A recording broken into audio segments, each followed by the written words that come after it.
Hello மக்களே, welcome to our channel. நம்ம இன்னைக்கு பார்க்க போகிறது சுண்டக்காய் குழம்பு. வீட்லேயே எப்படி ஹெல்த்தியாக அண்ட் ஈஸியாக செய்கிறதுன்னு சொல்லி பார்க்கலாம். சுண்டக்காய் நான் ஆல்ரெடி க்ளீன் பண்ணி வச்சுட்டேன். மேலே இருக்க காம்பெல்லாம் நீக்கிட்டு ஒரு டைம் வாஷ் பண்ணி எடுத்து வச்சுக்கலாம். சுண்டக்காய் குழம்பு செய்கிறதுக்கு முன்னாடி சுண்டக்காயை இது மாதிரி தட்டி எடுத்துக்கலாம். அப்படின்னா தான் சுண்டக்காயோட கசப்பு இல்லாமல் இருக்கும். கையில் தட்டி எடுக்கிறப்போ கொஞ்சம் கஷ்டமாக இருக்கும். அதனால் இது மாதிரி சின்ன உரலில் வச்சு 2 தட்டு தட்டி எடுத்து ஒரு சின்ன பவுலில் சேஞ்ச் பண்ணி எடுத்து வச்சுக்கலாம். இது மாதிரி மெதுவாக தட்டி எடுக்கிறதுனால எல்லா விதையும் போகாமல் கொஞ்சம் விதை அதுலேயே அப்படியே இருக்கும். நம்மளுக்கு சாப்பிட்றப்பவும் அதோட டேஸ்ட் நல்லா தெரியும்.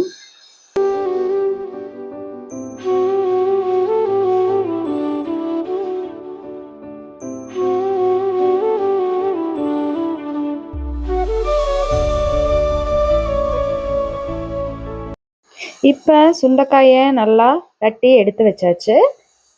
இதோட தண்ணி சேர்த்துட்டு 2லேருந்து 3 டைம் நல்லா வாஷ் பண்ணி எடுத்துக்கலாம்.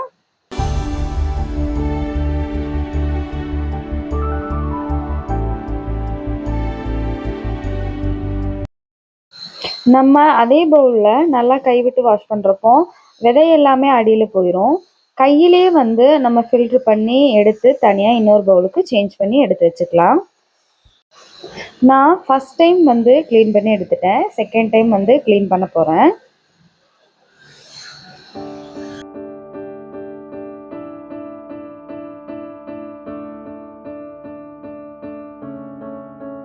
இது மாதிரி தனியாக சேஞ்ச் பண்ணி வைக்கிறது மூலமாக தண்ணி எல்லாமே ஓரளவுக்கு ஃபில்டர் ஆகிருக்கும். நம்ம குழம்புல ஆட் பண்ணுறப்போ சலசலப்பு இல்லாமல் இருக்கும். குழம்புக்கு தேவையான புளி நான் 1/2 மணி நேரத்துக்கு முன்னாடியே எடுத்து ஊற வச்சு எடுத்துக்கிட்டேன். ஒரு நெல்லிக்காய் சைஸ் புளி அளவு எடுத்து இது மாதிரி கொஞ்சம் தண்ணி ஆட் பண்ணி ஊற வச்சு எடுத்துக்கலாம். இப்போ ஸ்டவ் ஆன் பண்ணிவிட்டு வடைச்சட்டி நான் யூஸ் பண்ணிட்டேன். அதில் கொஞ்சமாக நல்லெண்ணெய் ஆட் பண்ணியிருக்கேன். வீட்டில் இருக்க எந்த ஆயில் வேணாலும் நம்ம யூஸ் பண்ணலாம். 1 ஸ்பூன் அளவுக்கு கடுகு ஆட் பண்ணிவிட்டு அது நல்லா பொரிஞ்ச வரைக்கும் வெயிட் பண்ணலாம். நல்லா பொரிஞ்சு வந்ததுக்கப்புறம் 1 ஸ்பூன் அளவுக்கு சீரகம் ஆட் பண்ணிக்கலாம். காரம் அதிகமாக சாப்பிட்றவங்க இது கூட 2 வரமிளகா ஆட் பண்ணிக்கலாம். நான் ஆட் பண்ணல. 2 பெரிய வெங்காயம் சின்ன சின்ன பீஸாக கட் பண்ணி ஆட் பண்ணி பொன்னிறம் ஆகிற அளவுக்கு நல்லா ஃப்ரை பண்ணி எடுத்துக்கலாம்.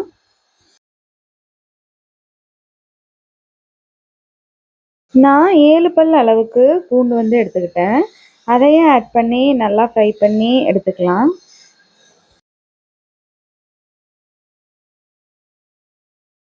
2 நல்லா பழுத்த தக்காளியை எடுத்துட்டு கட் பண்ணி கொஞ்சம் கொஞ்சமாக ஆட் பண்ணிக்கலாம். நான் வீட்லேயே அரைச்சி வச்சுருந்த 1 ஸ்பூன் அளவுக்கு குழம்பு மிளகாய்த்தூள் எடுத்துக்கிட்டேன். நீங்கள் குழம்பு மிளகாய்த்தூள் இல்லை அப்படின்னா 1 ஸ்பூன் அளவுக்கு மல்லித்தூள் 1 ஸ்பூன் அளவுக்கு மிளகாய்த்தூள் ஆட் பண்ணிக்கோங்க. கொஞ்சமாக உப்பு ஆட் பண்ணி நல்லா மிக்ஸ் பண்ணி விட்டுக்கலாம். இப்போ 5 மினிட்ஸில் மினிமம் ஃப்ளேம்லேயே நல்லா ஃப்ரை ஆயிடுச்சு.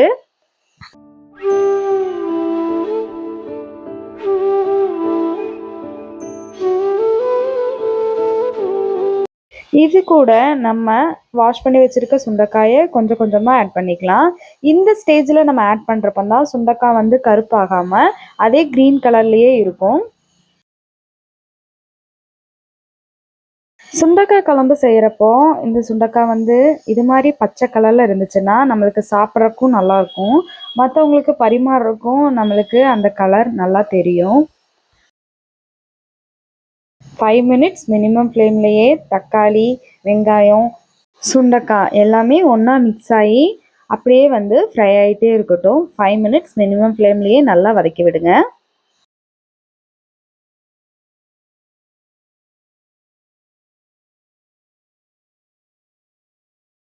ஃபைவ் மினிட்ஸ் நல்லா வதங்கினதுக்கப்புறம் நான் 2 டம்ளர் அளவுக்கு தண்ணி ஆட் பண்ணிட்டேன். உங்களுக்கு எந்த அளவுக்கு தேவையோ அந்த அளவுக்கு ஆட் பண்ணிக்கலாம். நல்லா கொதிச்சு வர டைமில் கொஞ்சமாக உப்பு ஆட் பண்ணி நல்லா மிக்ஸ் பண்ணி எடுத்துக்கலாம். முன்னாடியே உப்பு ஆட் பண்ணனால ஒரு டைம் உப்பு எந்த அளவு இருக்குன்னு செக் பண்ணிவிட்டு அதுக்கப்புறம் ஆட் பண்ணுங்கள்.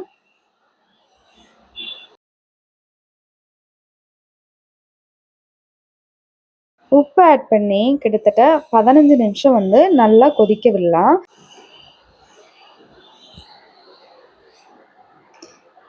சுண்டைக்காயோட டேஸ்ட்டு கொஞ்சம் கொஞ்சமாக வந்து குழம்புல வந்து நல்லா கரைஞ்சிருக்கும்.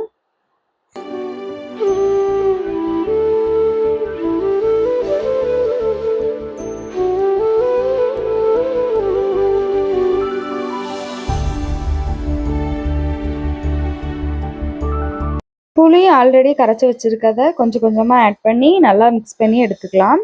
ஃபைனலாக புளி ஆட் பண்ணுறப்போ காய் எல்லாமே நல்லா வெந்திருக்கும்.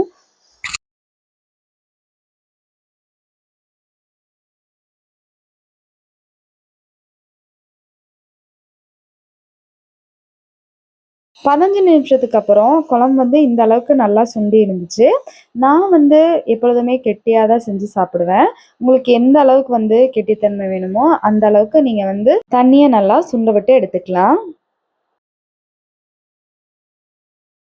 ஃபைனலாக 2 ஸ்பூன் அளவுக்கு நல்லெண்ணெய், கொஞ்சமாக கருவேப்பிலை கொத்தமல்லி தழை ஆட் பண்ணி சர்வ் பண்ணுறதுக்கு ரெடி ஆகிக்கோங்க.